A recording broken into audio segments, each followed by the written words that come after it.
नमस्कार, स्वागत है आप सभी का। आपके साथ मैं हूं स्वप्निल। तो मरुधरा में डेल्टा प्लस का केस आ चुका है। बीकानेर में डेल्टा प्लस की दस्तक है। एक केस आया है जिसके बाद से प्रशासन अलर्ट है। स्वास्थ्य विभाग की टीम बीकानेर पहुंची हुई है। साथ ही WHO की टीम भी बीकानेर पहुंच चुकी है। टीम ने अब तक 80 घरों में सर्वे किया है। एक एक घर में टीम सर्वे कर रही है। बता दें कि बंगला नगर में रहने वाली एक महिला डेल्टा प्लस संक्रमित पाई गई थी। 11 राज्यों में उपस्थिति दर्ज कराने के बाद डेल्टा प्लस वेरिएंट ने राजस्थान में एंट्री की है। बीकानेर में इस खतरनाक वेरिएंट का पहला केस आ चुका है। पीड़ित 65 वर्षीय महिला है। राहत की बात यह है कि वह अभी पूरी तरह स्वस्थ है। वो वैक्सीन की दोनों डोज भी ले चुकी हैं। इस केस के मिलने के साथ ही राजस्थान उन राज्यों में जुड़ गया है जहां डेल्टा प्लस वेरिएंट ने अपनी उपस्थिति दिखा दी है, जहां कोरोना वायरस के नए स्ट्रेन की मौजूदगी मिली है।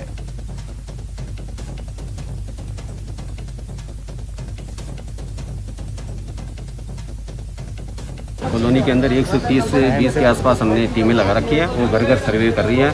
जहाँ भी ILI या कोई सिम्टम्स वाले पेशेंट मिल रहे हैं तो उसी टाइम उनका टेस्ट किया जा रहा है। महिला के घर के जो थे सारे कैंडिडेट के हमने कल ही सैंपल ले लिए गए थे और यहाँ हमने आज वैक्सीन का भी मोबाइल वैक्सीन लगा रखी है, टीम लगा रखी है। जितने भी यहाँ पे 45 प्लस वाले जितने हैं बिना अनवैक्सीनेटेड उनको वैक्सीन कराया।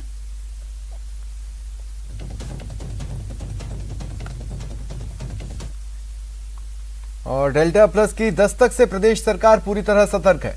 चिकित्सा मंत्री रघु शर्मा ने कहा, सरकार गंभीर है और हर अस्पताल में नजर रखी जा रही है। ये जो डेल्टा प्लस वेरिएंट आया है ये बीकानेर में अकेले केस के रूप में आया, लेकिन बराबर सैंपलिंग का काम हमारी जो लैब बनी है जीनोम सीक्वेंसिंग की उसमें हम कर रहे हैं। तो टाइम पे कौन सा वेरिएंट आया है और उसका कितना प्रभाव घातक होगा इसका हमको मालूम पड़ जाएगा। उसी हिसाब से हम लोग इंतजाम भी करेंगे। जैसा कि थर्ड वेव की आशंका विशेषज्ञ बता रहे हैं, पूरी दुनिया में इस बात की चर्चा चल रही है कि थर्ड वेव आएगी और वो बहुत खतरनाक होगी। तो ऐसी परिस्थिति में यहाँ ऑक्सीजन जनरेशन का भी प्लांट लग रहा है, अभी जल्दी लग जाएगा। वो 400 लीटर प्रति मिनट ऑक्सीजन का उत्पादन उससे हो जाएगा और सरकार ने करीब 90 ऑक्सीजन कंसंट्रेटर इस अस्पताल के लिए उपलब्ध कराए हैं। तो मैं समझता हूं ऑक्सीजन की कोई कमी नहीं रहेगी। कल भी हमारा 10,45,000 के करीब एक दिन में वैक्सीनेशन का रिकॉर्ड बना है और राजस्थान पूरे कंट्री में नंबर 1 है वैक्सीनेशन में भी, और कोरोना के कंट्रोल और उसके मैनेजमेंट के अंदर भी हम लोग अव्वल रहे हैं। और पूरा मुख्यमंत्री जी की देखरेख में जिस ढंग से व्यवस्थाएं पूरे राजस्थान में हुई है, ये तो एक अस्पताल है, राजस्थान में सैकड़ों अस्पताल। हमने 332 कम्युनिटी हेल्थ सेंटर्स जो ग्रामीण इलाकों में हैं उनको स्ट्रेंथन करने का काम शुरू कर दिया है। कल भी और परसों भी 0 मृत्यु हुई है। पूरे देश में राजस्थान ही अकेला राज्य है जहां शून्य पर लेके आए मृत्यु का आंकड़ा। तो मैं समझता हूं कि बराबर इन इंतजाम को देखने और इनमें जो इंप्रूवमेंट की गुंजाइश है उसके लिए बराबर हम मंथन करें। और जिस ढंग का इंफ्रास्ट्रक्चर दानदाताओं ने, भामाशाहों ने अभी यहाँ बना के दिया है, हम तो सरकार की तरफ से उनका साधुवाद भी करते हैं। सावधानी हटी और दुर्घटना घटी। अभी कोरोना गया नहीं है। 2 ही उपाय हैं इसके, या तो 100% वैक्सीनेशन हो जाए जिसके लिए हम लगे हुए हैं, लेकिन वैक्सीन की अवेलेबिलिटी वो भारत सरकार पर निर्भर करती है। हमारे करीब 8 करोड़ लोग हैं। 8 करोड़ लोगों को 2 डोज अगर हम लगाते हैं तो 16 करोड़ डोज हमको चाहिए। अभी हम 2 करोड़ से ज्यादा 30 लाख के करीब लोगों को वैक्सीनेट कर पाए फर्स्ट और सेकंड डोज मिला के। एक तो मास्क, 2 गज की दूरी, बार बार हाथों को सैनिटाइज करना, अनावश्यक रूप से घरों से बाहर नहीं निकलना, ये सावधानियां रखनी पड़ेगी। या तो मास्क या वैक्सीन, दोनों आपको सुरक्षा देती है इस महामारी से। और इधर कैबिनेट मंत्री गोविंद सिंह डोटासरा, BD कल्ला और भंवर सिंह भाटी ने कहा कि डरने की जरूरत नहीं है। सरकार लगातार नजर बनाए हुए है, रोकथाम के लिए हर जरूरी कोशिश कर रहे हैं। चर्चा कर रहे हैं। मुख्यमंत्री जी ने कल बड़ी गंभीरता के साथ में मंत्रिमंडल के साथ में चर्चा की है, विशेषज्ञों से चर्चा की है। अभी हम भी जिला प्रशासन के साथ में इसको लेकर के चर्चा करेंगे कि कोई संक्रमित नहीं हो, अगर हो जाए तो फिर उसको कैसे बचाया जाए, कैसे उसको सुविधा दी जाए, इन सब के लिए तो आए हैं हम। डेल्टा वेरिएंट का जो केस आता है उसके बारे में पूरी सरकार विज्ञ है और जो कोरोना की गाइडलाइन बनेगी उसमें सारे लोगों की राय लेकर माननीय मुख्यमंत्री जी अपना मंतव्य और उसकी गाइडलाइन जारी करेंगे। हम पूरी तरह विजिलेंट है और जो भी परिस्थिति होगी उसका सामना करेंगे। जैसे पहली और दूसरी लहर को हराया है वैसे तीसरी लहर को भी हराएंगे। डेल्टा जो वायरस है वो बहुत ज़्यादा खतरनाक है और इस वायरस से हम किस प्रकार से बच सकते हैं उस संबंध में भी सरकार बहुत अच्छे तरीके से काम कर रही है। लेकिन हम सब लोगों को ये देखना पड़ेगा कि कोरोना की सेकेंड वेव चली गई है लेकिन आगे थर्ड वेव की बात की जा रही है, तो हम सब लोग लापरवाही नहीं करें। राजस्थान में कोरोना के नए वेरिएंट डेल्टा प्लस ने दस्तक दे दी है। इससे तेजी से संक्रमण का खतरा बढ़ने की आशंका है। डेल्टा प्लस वेरिएंट का पहला केस बीकानेर में आया। इस नए वेरिएंट के बारे में एसएमएस मेडिकल कॉलेज के प्रिंसिपल डॉक्टर सुधीर भंडारी से बात की संवाददाता सौरभ गृहस्थी ने। राजस्थान में कोरोना के नए वेरिएंट की पुष्टि हुई है। बीकानेर में एक महिला के डेल्टा प्लस वेरिएंट की पुष्टि हुई है। डेल्टा ने जिस प्रकार का राजस्थान में कहर मचाया था उसके बाद डेल्टा प्लस आने के बाद स्वास्थ्य विभाग की चिंताएं बढ़ चुकी हैं और एक तरह से चिंताएं लाजमी भी हैं। इस वक्त एक्सपर्ट के तौर पर डॉक्टर सुधीर भंडारी साहब हमारे साथ मौजूद हैं। सर, डेल्टा प्लस कितना खतरनाक माना जाए राजस्थान के लिहाज से? देखिए, सबसे पहले तो मैं बताना चाहूंगा कि जो सेकेंड वेव इतनी एग्रेसिव थी और सेकेंड वेव में जो अधिक मॉर्बिडिटी और कॉम्प्लिकेशंस पाए गए वो डेल्टा वायरस के कारण थे। डेफिनेटली डेल्टा वायरस बहुत इन्फेक्शियस है, इसके बहुत एग्रेसिव कॉम्प्लिकेशन है और पेशेंट की मॉर्टिलिटी और वेंटिलेटर पे बहुत जल्दी जाता है। डेल्टा प्लस एक इसका नया वेरिएंट है और वो भी उतना ही घातक पाया गया है। इससे हमको एक ही चीज सीखना है कि हमको कोविड एप्रोप्रिएट बिहेवियर को पहले से अधिक स्ट्रिक्टली फॉलो करना है। दूसरा चिंता का विषय यह है कि जिन लोगों ने अभी तक वैक्सीनेट नहीं करवाया है वो जल्दी से जल्दी वैक्सीनेट करवाएं। अभी ब्रिटिश स्टडी में पाया गया है कि जिनको एक डोज वैक्सीन लग गई है, जो भी स्टैंडर्ड अवेलेबल वैक्सीन है, उनका ऑलमोस्ट 50% इस वायरस से प्रोटेक्शन होता है और जिनकी दोनों डोज लग गई है उनका प्रोटेक्शन करीब 70 to 80% हो सकता है। अतः एक तरीका तो यह है कि हम जल्दी से जल्दी सभी लोग अपने आप को वैक्सीनेट करवाएं, बट उसके साथ साथ ये जानते हुए कि शायद डेल्टा प्लस वेरिएंट को ये वैक्सीन नहीं कवर कर पाए, पॉसिबिलिटी है कि 2 डोजेज उसके इफेक्टिवनेस को ब्लंट कर देगी, बट हमें Covid appropriate behaviour specially mask को तो एक बहुत स्ट्रांग टूल की तरह यूज करना है। हमें अभी ही केयरफुल रहना है बिकॉज ये 1 से 2, 2 से 4, 4 से 10 ये बहुत ही एग्रेसिव वे में ये वेरिएंट स्प्रेड कर सकता है। अगर ये स्प्रेड जैसा 40 केसेस अभी हमारे कंट्री में आ चुके हैं, महाराष्ट्र और मध्य प्रदेश में पाए गए हैं, हमें हर हालत में डेल्टा प्लस के स्प्रेड को रोकना है। कितना खतरनाक हो सकता है और क्या तैयारी हमें की जानी चाहिए? देखिए, ये तो कंफर्म हो गया है कि अभी हमारे यहाँ पे 80 to 90% सारे कोविड पेशेंट डेल्टा वेरिएंट के हैं। आपको जान के खुशी होगी कि हमने एसएमएस मेडिकल कॉलेज में भी जीन सीक्वेंसिंग शुरू कर दी है और अभी तक यहाँ पे 90% सैंपल डेल्टा वायरस वेरिएंट के आ रहे हैं। अतः ये वायरस चूंकि बहुत ज़्यादा एग्रेसिवली 75% अधिक फास्ट फैलता है, ज़्यादा घातक है, ज़्यादा ब्लड क्लॉट्स और थ्रोम्बोएम्बोलिक फिनोमेना करता है, शॉर्ट ड्यूरेशन के अंदर पेशेंट क्रिटिकल और वेंटिलेटर पे आ जाता है। अतः जो जितना एग्रेसिव वायरस होता है हमको इतना अधिक ही प्रिवेंटिव मेजर्स लेने चाहिए और सबसे इंपॉर्टेंट प्रिवेंटिव मेजर्स है सोशल डिस्टेंसिंग एंड मास्किंग। अतः मेरा निवेदन यह है, वेरिएंट कोई भी हो, हमारा इंफ्रास्ट्रक्चर बहुत स्ट्रांग है, हमारी मेडिकल प्रिपेयर्डनेस बहुत स्ट्रांग है, थर्ड वेव की भी हमारी बहुत अच्छी तैयारी है। गवर्नमेंट ने बहुत ही एग्रेसिव स्टेप्स लिए हैं थर्ड वेव के इंफ्रास्ट्रक्चर और मेडिकल सपोर्ट को रेडी रखने के लिए, बट हमें कोविड एप्रोप्रिएट बिहेवियर रखना है। आपने बताया कि 90% जो है वो जो सेकंड लहर में डेल्टा के मरीज थे, अब चूंकि डेल्टा प्लस आ चुका है, ये कितना जल्दी फैल सकता है? क्योंकि 31 मई को रिपोर्ट आई थी, ये कितना जल्दी स्प्रेड हो सकता है? देखिए, मैं पहले ही बता चुका हूं, पहले जो अल्फा और बीटा स्ट्रेन्स थे उसके मुकाबले में डेल्टा स्ट्रेन्स 50 to 75% अधिक स्पीड से फैलता है और उतना ही एग्रेसिव है। अतः जब कोई ज्यादा इन्फेक्टिव होता है, हमें उतना ही एग्रेसिवली कोविड एप्रोप्रिएट बिहेवियर रखना है। तो ये थोड़ा चिंता का विषय है कि अभी ये स्ट्रेन बहुत कॉमन है। इसके सर लक्षण कुछ अलग होते हैं या सेम लक्षण होंगे? पहले देखा होगा जब फर्स्ट वेव के अंदर मेनली लक्षण थे खांसी, जुकाम, बुखार और थोड़ा सा सोर थ्रोट या गले में दर्द हो जाएगा। पहले ऐसा माना गया था कोविड वायरस में लंग में निमोनिया। अभी ये जो डेल्टा वेरिएंट है इसके बहुत वेरिड मैनिफेस्टेशंस है। बहुत बहुत शुक्रिया सर। तो डॉक्टर साहब ने बताया कि नए जो वेरिएंट आया उसके नए लक्षण हो सकते हैं, लेकिन कोरोना एप्रोप्रिएट बिहेवियर से ही जो है वो इसको हराया जा सकता है, इस पे काबू पाया जा सकता है। कैमरा पर्सन अविनाश के साथ सौरभ गृहस्थी, news 18 Rajasthan, Jaipur. Corona virus के डेल्टा प्लस वेरिएंट के अब तक 52 केस मिले हैं देश में। इसमें सबसे ज्यादा केस महाराष्ट्र में रिकॉर्ड हुए, तमिलनाडु में 9, मध्य प्रदेश में 7 केस मिले हैं, राजस्थान में 1 केस मिल चुका है।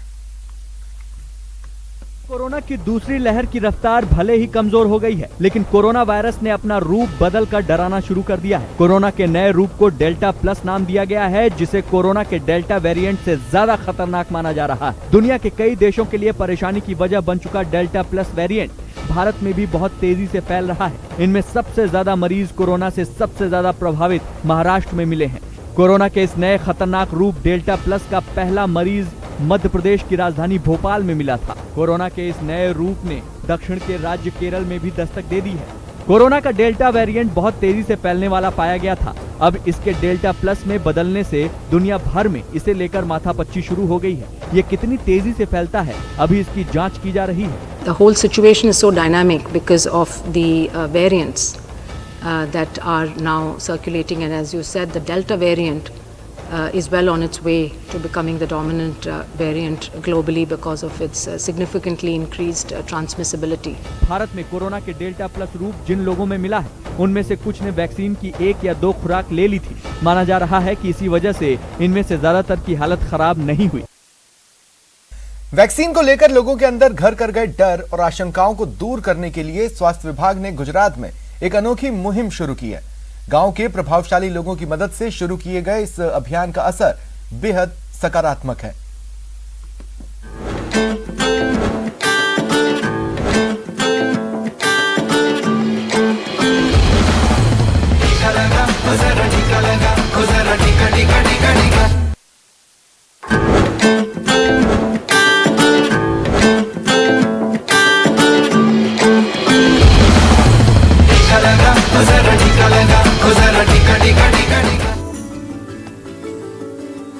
गुजरात के कुछ इलाकों में वैक्सीन को लेकर लोगों में भ्रम की स्थिति थी।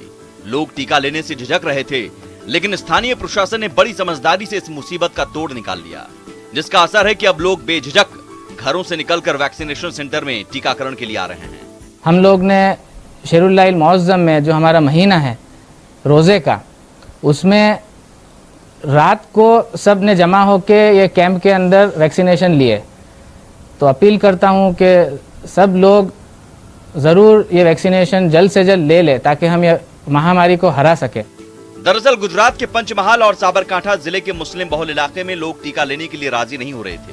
पूछताछ के दौरान पता चला कि लोगों के मन में वैक्सीन को लेकर जानकारी का अभाव है, जिसके बाद प्रशासन ने उन्हें समझाने के लिए एक अनोखा रास्ता निकाला, जिसके तहत पहले तो वहां के प्रभावशाली लोगों की मदद से स्थानीय लोगों को कोरोना वैक्सीन के बारे में सटीक जानकारी दी गई और फिर उन इलाकों में रात के वक्त वैक्सीनेशन कैंप लगाकर लोगों का टीकाकरण किया गया। पूजा के बाद भी ये लोग कोऑपरेट करते हैं कि साहब रस्सी टीका लगवाना है। इसीलिए जो सरकार द्वारा जारी की गई सूचनाओं के मुताबिक वो टाइम फ्रेम में देर रात तक भी हम वैक्सीनेशन करते हैं और ये लोग कोऑपरेट करते हैं।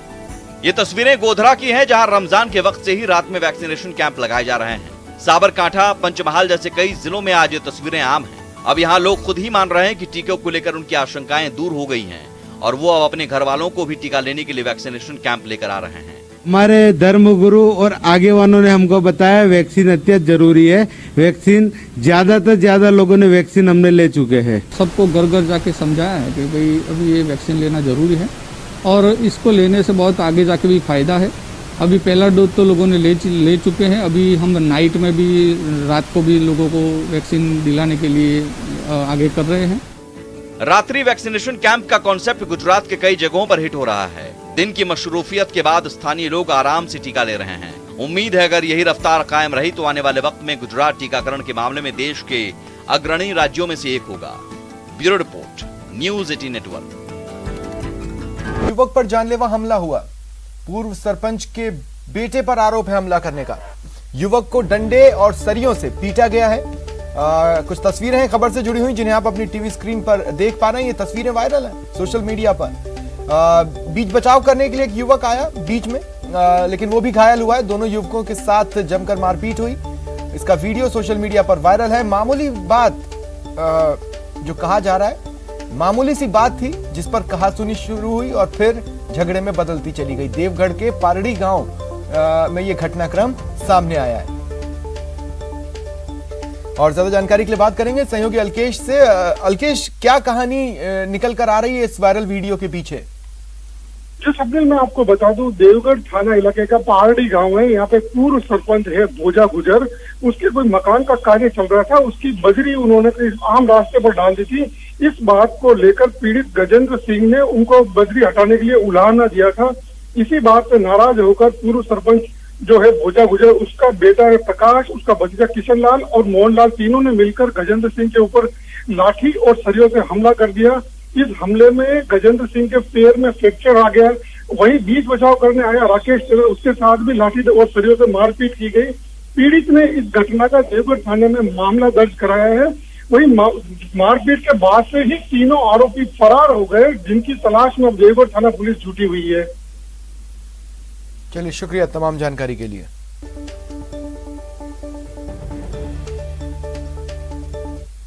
जयपुर में आज श्रमिक संगठन प्रदर्शन कर रहे हैं। पुलिस और प्रदर्शनकारियों के बीच इस बीच टकराव भी देखने को मिला। सिविल लाइंस फाटक पर धक्का मुक्की हुई। दरअसल पुलिस ने इन्हें रोका, जिसके बाद ये टकराव की स्थिति बनी। राष्ट्रपति के नाम राज्यपाल को अपनी मांगों से जुड़ा ज्ञापन सौंपा गया है। इस ज्ञापन में कृषि कानून, लेबर कोड का विरोध है। पेट्रोल, डीजल, रसोई गैस की कीमतों को लेकर भी ये प्रदर्शन रहा है।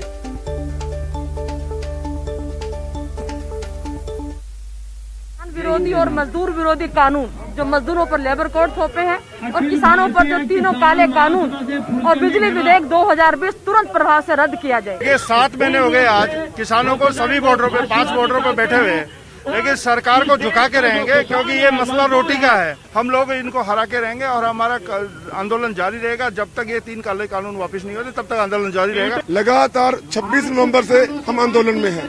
13 दिसंबर को हम शाहजहांपुर मोर्चा पे आ गए थे, आज शाहजहांपुर मोर्चा पे डटे हुए हैं। हमारा आज गवर्नर को ज्ञापन सौंपना है राष्ट्रपति के नाम। मतलब देश में इससे संवेदनहीन जन विरोधी सरकार देश में कभी नहीं आई। जनतंत्र में जनता, किसान, खेत मजदूर सबसे ज्यादा वो हैं जो सरकार को चुनते हैं और उनकी 7 महीने से नहीं चुनते और जिस तरह से अघोषित इमरजेंसी लगा रखी है। घर घर नल जल योजना को लेकर गहलोत सरकार गंभीर नहीं है और प्रदेश में इस योजना को लागू करने में विफल रही है। यह आरोप केंद्रीय जल शक्ति मंत्री गजेंद्र सिंह ने लगाया है। चित्तौड़गढ़ पहुंचे केंद्रीय जल शक्ति मंत्री ने कहा कि घर घर नल जल योजना पर सबसे ज्यादा बजट राजस्थान को दिया गया, लेकिन सरकार बजट को खर्च करने में विफल रही। साथ ही उन्होंने फोन टैपिंग समेत कई मुद्दों पर गहलोत सरकार को आड़े हाथों लिया। इस बार मैंने 10,000 करोड़ रुपए ग्रांट राजस्थान को दिए, देश में सर्वाधिक है। 11,000 करोड़ रुपए राजस्थान की सरकार के पास में है। तो राजस्थान की पुलिस सुरक्षा प्रदान कर रही है, राजस्थान की पुलिस मेरे साथ में घूम रही है, राजस्थान के पुलिस के अधिकारी मुझे प्रोटोकॉल की ड्यूटी दे रहे। बुलाएं, मैं तो 3 दिन पहले भी राजस्थान में था और अगले 2 दिन राजस्थान में रहने वाला हूँ। मुझे एक तुरंत सूचना भेजें। मैं घबराने और डरने वाला व्यक्ति नहीं हूँ और मुझे डरा करके ये राजस्थान की सरकार जो है ऐसे छतुंदर छोड़ करके डरा करके रोक भी नहीं पाएगी। बजाय इसके कि देश की सरकार पर दोषारोपण करें, इन्हें राज्य की सरकार को टैक्स कम करना चाहिए, जैसे गुजरात ने कम कर रखा है, हरियाणा ने कम कर रखा है, वेस्ट बंगाल ने कम कर रहा है। राज्य की सरकार को भी तुरंत टैक्स कम करना चाहिए ताकि इस जो है कठिनाई के समय में लोगों को राहत मिल सके। सरकार ने दिए थे उस 1900 वेंटिलेटर्स में से ये झूठ बोला गया कि हमने 1847 वेंटिलेटर्स जो है वो इंस्टॉल कर दिए, जबकि आप ही लोगों ने समाचार छापे कि वो बाथरूम में और स्टोर्स में कबाड़ के रूप में पड़े थे। ये पापी सरकार है। राजस्थान में अगर वेंटिलेटर की कमी से एक भी आदमी की मृत्यु हुई है, उसका दोष अशोक गहलोत की सरकार को है। इस दर जीवन में ही तो किसी न किसी जीवन में इस पाप का भुगतान उनको करना पड़ेगा। जालोर में एसपी श्याम सिंह ने बड़ा एक्शन लिया। एनडीपीएस केस में आरोपी के रिश्तेदार से घूस मांगने के आरोप में भादराजून एसएचओ जसराज को सस्पेंड कर दिया। बता दें, न्यूज 18 की खबर के बाद जालोर एसपी ने यह एक्शन लिया है। कुछ दिन पहले डोडा तस्करी में पकड़े गए आरोपियों के परिजनों से एसएचओ की ओर से 2 लाख रुपए की डिमांड की गई थी, जिसका व्हाट्सएप कॉल लीक हुआ था। इसके बाद एसएचओ पर कार्रवाई हुई है।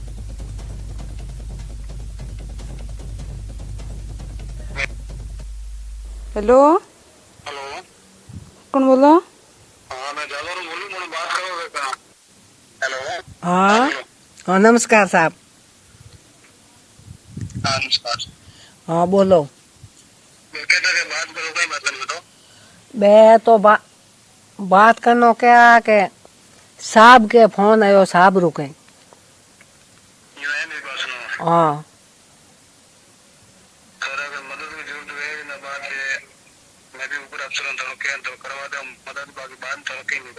हाँ, जना कितने तक करूँ साहब? हाँ हाँ, है तो थारे हाथ में।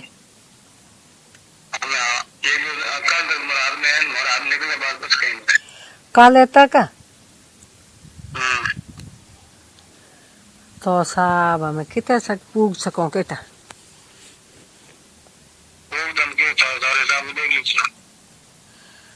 तो देखो तो कोनी भाई हैं? अरे इस तो 2 कयो है, 2 तो साहब पड़ा तो घना है। हाँ ठीक है साहब, तो हम हाकली बात करूँ तो कोनी पासी।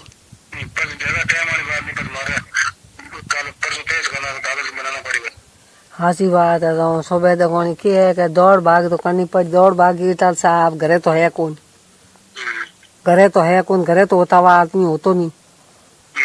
दौड़ भाग कर हूँ जो को मैं आजकल तो मैंने डरे जो कोई दावना सावे कौन।